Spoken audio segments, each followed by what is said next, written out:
Hi అండి, అందరికీ నమస్కారం. ఇవాళ మా మమ్మీ ఇంట్లో గుడ్ల పులుసు చేశారు. ఎలా చేశారో చూపిస్తాను చూడండి. అందుకంటే ముందు ఇందాక మా తమ్ముడు వీడియో సరిగ్గా తీయలేదు, అందుకనే మధ్యలో నుంచి చూపిస్తున్నాను, మీకు అర్థమవుద్ది అనుకుంటున్నా. ఈ గుడ్ల పులుసుకి మనం ఉడకపెట్టుకున్న గుడ్లని వేపేసుకొని అదే కళాయిలోకి ఆయిల్ పోసుకొని జీలకర్ర ఆవాలు వేసి అవి కూడా బాగా వేపుకున్న తర్వాత ఇందులోకి పచ్చిమిరపకాయలు కరివేపాకు వేసి అవి కూడా వేగిన తర్వాత ఉల్లిపాయలు టమాటా రుబ్బుకున్న పేస్ట్ ఉంటుంది కదా, టమాటా పేస్ట్ వేసేసి అది కూడా కలుపుకొని ఇందులోకి అల్లం వెల్లుల్లి పేస్ట్ వేసి అది ఒకసారి కలుపుకున్న తర్వాత ఇందాక మనం వేపుకున్న గుడ్లు ఉంటాయి కదా అవి కూడా వేసేసుకోండి.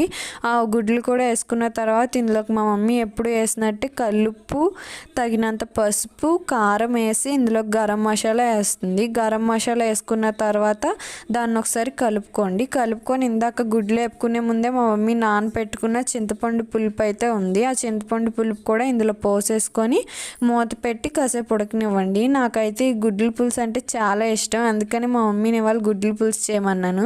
అందుకని మీకోసం కూడా ఈ వీడియో పెడుతున్నాను, ఎలా ఉందో చెప్పండి. అలా ఈ గుడ్ల పులుసు అంతా ఉడికిపోయిన తర్వాత ఇందులోకి మా మమ్మీ కొత్తిమీరకి బదులు టేస్ట్ కోసం అని చెప్పి కస్తూరి మేతి వేస్తున్నారు. మీకు నచ్చితే కస్తూరి మేతి వేసుకోవచ్చు, లేదంటే కొత్తిమీర కూడా వేసుకోవచ్చు. మా ఇంట్లో అయితే నా ఒక్కదానికే కాదు మా తమ్ముడికి కూడా గుడ్ల పులుసు అంటే ఇష్టం, అందుకనే మా మమ్మీ ఎప్పుడు మాకు ఇలానే గుడ్ల పులుసు చేస్తారు. మీ మమ్మీ కూడా ఎలానే చేస్తారో లేదో చెప్పండి. అంతే, ఫైనల్గా ఇంకో మా మమ్మీ చూపిస్తున్నట్టు కస్తూరి మేతి వేసుకొని ఆపేసుకొని చూస్తే మా గుడ్ల పులుసు అయితే ఇలా ఉంది. మీకు కూడా ఇలా వస్తే నాకు చెప్పండి. Please subscribe.